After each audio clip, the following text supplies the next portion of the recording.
10-race program at Riccarton on Saturday. It's the Guineas Trial, the Copeland's Bakery's Mild Prelude, and also the North Canterbury Cup as well. Matt Cross, how have track conditions come up? Good 3 rail at 8 metres, Aidan. Last time we raced at Riccarton, we saw it was very hard to make ground. I would say, rather than being a bias, it was more so the tempo that the races were run. First real go at spring at Riccarton Park, people taking their time. I'd say we'll see some genuinely run races on Saturday, therefore some fair results. With the big nominations, big fields as well, and that means that they have split the 65-14. The first race of the program is the consolation of that race. Let's have a look at the market for you for this. Monza Circuito at 680, Ifida at 820. Red River Rock was good last time out in that same race at 550, and Dark Poppy at 680. How did you see the first? Not a lot of exposed form. First race in the day. Can't see it being the best betting race of the afternoon.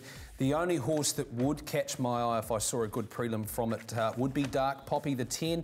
It's more of a spec than anything, Aidan, at $6.80 is probably its price. Raced around some good 3-year-old races. That'd be the way I'd go in the first. Yep, me too. I'm looking at Red River Rock there in the first. Let's move you on to the second, and this one, a maiden over the 1,400 metres, a really competitive affair here as well. Have a look at the market. The best price is down further. Lafrogue at $7, Publicist $3.60. Love Lucy was very good in the Canterbury Bell last time out, beat home Dream Tester and Suffragette. What'd you like there, Matt? I just thought you could back both of these horses at $3.60, Publicist and Love Lucy. Yes, they are drawn wide.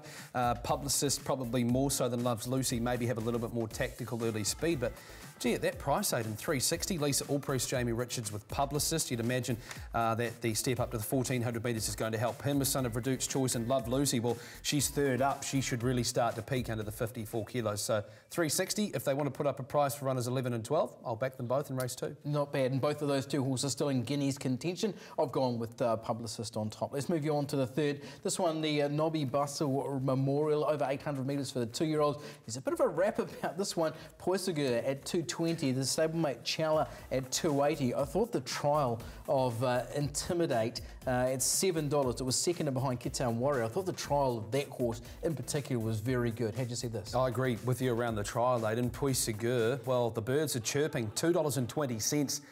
There's been a lot of people trying to tell me this horse will be winning on Saturday. Aidan, it's hard to work out these 2-year-old races without the exposed race day form. We're going off soft trials, but if we're going to have a spec on word, Poissegur and the 2-year-old for you. Yep, bred by Willie and Karen Calder. Of course, a 3/4 to Avantage, a Group 1 winner. So, yeah, the word is very strong indeed. So I'm with that horse as well. On to the fourth year, Matt, and this one rating 65 over the 2,000 metres. Up the top, the half to Ponderosa Miss, Ecuador, Rip 'em Up, and back to Master at 450. Really well backed. Sacred Delights at 280. Pick up here at 880. I thought the fourth resuming was pretty encouraging, and I see Terry Moser, he had a choice of a few here. He's opted to go this way.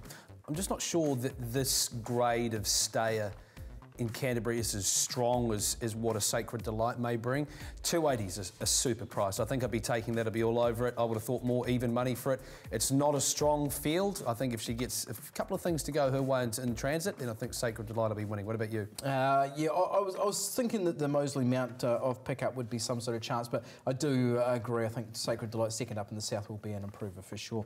On to the fifth of the card, and this one is a rating 72 over the 1,600 metres, and yeah, not a bad race this. You see Wide Awake with good support after an encouraging fourth resuming at Riccarton. Director was a very good second in that same race and behind Lake Chalice, and further down a bit of money for Bully Boy, who led throughout last time out and draws to be on pace again here, man.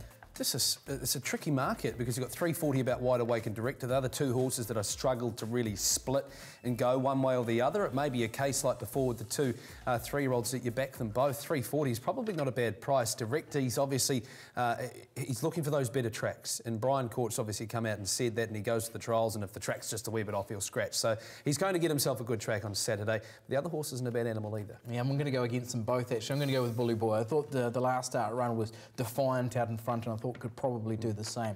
The Inglewood Stud Guineas Trial is the 6th on the card over the 1,400 metres for the 3-year-olds. Our Flying Ace, terrific at Winger 2 on debut at 270. William James has done nothing wrong, 450. Did chase home Emily Margaret last time. That horse is at 310 after since going on to beat Wicker Force in the Canterbury Bell. Good field of 3-year-olds. William James is by Ocean Park from an O'Reilly mare, stepping up to 1,400. He's a get-back type, so wherever he draws it doesn't matter.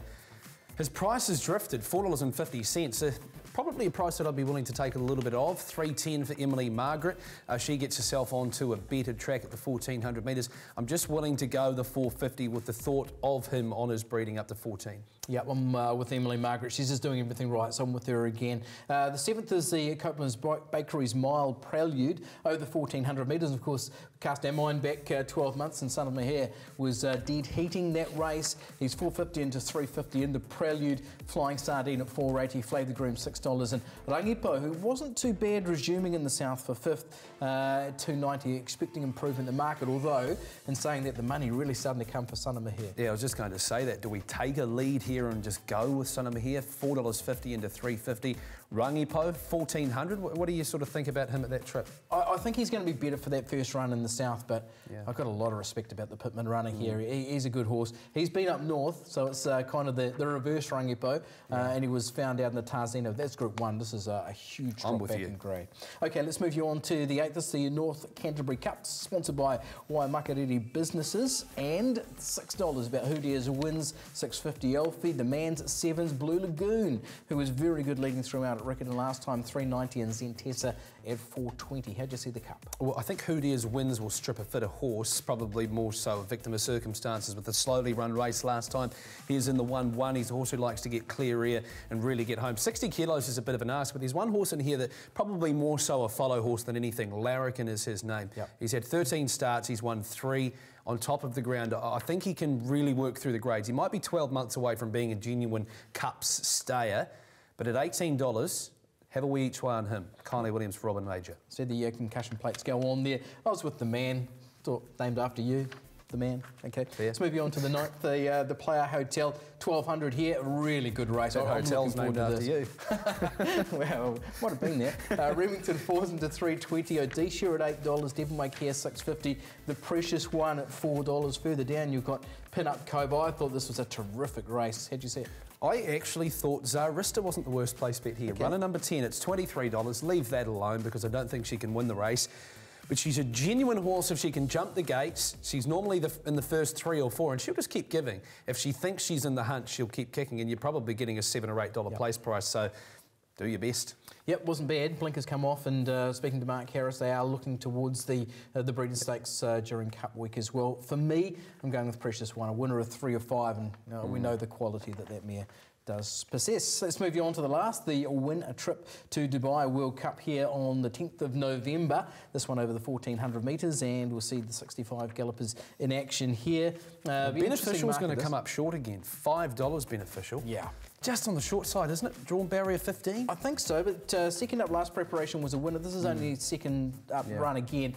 Barrier 15 is a bit of a trick, but the first up run had Merit running second and behind Remington. Strom was in that same race at 18, 680 for Hot Fuss, this horse was going around. I think he actually beat Home, ran second in the Guineas trials last year. The third horse home was Savvy Cope. There we go. How about that? I reckon you're right. And In a Twinkling at 380, who was terrific. When a plunge horse at Mata last time out came into 370. I think there'll be a bit of support there. Parvina was good last time.